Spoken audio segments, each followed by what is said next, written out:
किसी को पता होगा, किसी को नहीं पता होगा। उनका नाम था परम पूज्य बोधिसत्व बाबा साहब अम्बेडकर, जिन्होंने हमें हक और अधिकार दिलाने के लिए अपने 5-5 बच्चे, अपनी पत्नी और खुद कुर्बान होकर के चले गए और हमें वो हक अधिकार दिलाए जिससे आज हम सम्मान से जी रहे हैं। यहाँ पर मैं बोल रहा हूँ, ये बाबा साहब अम्बेडकर जी की देन है। आज छोटे से बड़े बच्चे पढ़ रहे हैं, वो बाबा साहब अम्बेडकर जी की देन है। ये बिस्लेरी हम पी रहे हैं ना, बाबा साहब अम्बेडकर जी की देन है। सम्मान से जी रहे हैं, बाबा साहब अम्बेडकर जी की देन है। कारण ये है, जिस महापुरुष ने अपने बच्चों को कुर्बान करके, पत्नी को कुर्बान करके और खुद कुर्बान होकर के हमें सम्मान दिया, सवाल ये है कि हमने उन्हें क्या दिया। हमने उन्हें क्या दिया? हमने सिर्फ अपनी जो नालायकता है ना, वो दिखाई। समाज में जिस तरीके से हम लोगों को चलना चाहिए, हम लोग चलना पसंद नहीं करते। अब एक बात समझिए भाई, बच्चों चुप हो जाइए, बोल रहे ना। बाबा साहब अम्बेडकर जी ने कहा था कि मैं इस देश को बौद्ध में देखना चाहता हूँ। क्या वे कहते हैं कि बौद्ध धर्म में जाओ? नहीं, बौद्ध में का मतलब है बोध, यानी कि ज्ञान। मैं का मतलब है हर जगह, हर स्थिति में, हर सिस्टम पे ज्ञान होना चाहिए कि हमें क्या करना है, किसे मानना है, किसे नहीं मानना है, कौन हमारे महापुरुष है, कौन नहीं है। जो हर तरह का ज्ञान रखता है उसे कहते हैं बौद्ध। हमने क्या किया? हमने स्कूल कॉलेज नहीं देखे, हमने देखा है नशा, हमने देखा है नशा, हमने देखा है जातिवाद। इस भारत देश के अंदर इन लोगों ने इतना जातिवाद पैदा कर दिया है, एक से एक लेकर के अपने लिए कहते हैं कि मैं वो हूँ, मैं वो हूँ, मैं हूँ, लेकिन कोई कुछ नहीं है।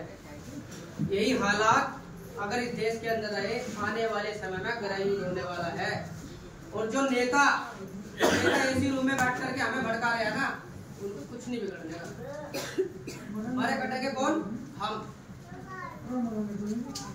ये नहीं मरने के, ये तो फ्लाइट पकड़ेंगे अमेरिका, रूस, जापान, चीन, ये जाएगा।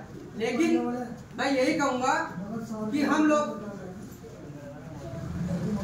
लोगों ने जो असली सिस्टम है, जो विचारधारा है, उसको नहीं समझी।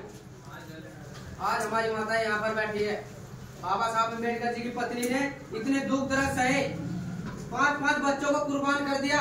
घर में बच्चे बीमार रहे, लेकिन फिर भी बाबा साहब अम्बेडकर जी को पढ़ाया। उन्हें कहा कि साहब आप पढ़ो और समाज के लिए कुछ करो, मैं घर संभाल रही हूँ। धीरे धीरे करके एक बच्चे मर गए, लेकिन छू तक नहीं किया।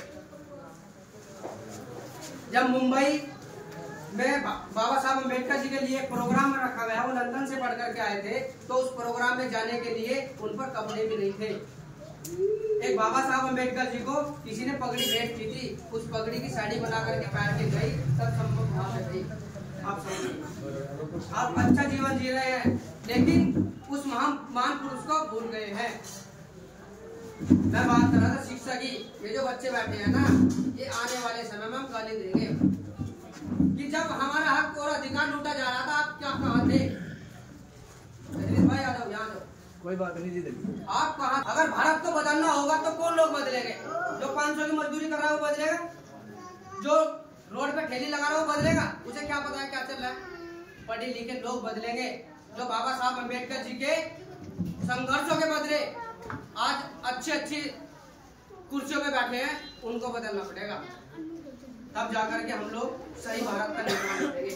और साथियों, ये जातिवाद हम लोगों को खुद खत्म करना पड़ेगा, अन्य जातिवाद हमें लेके मरेगा।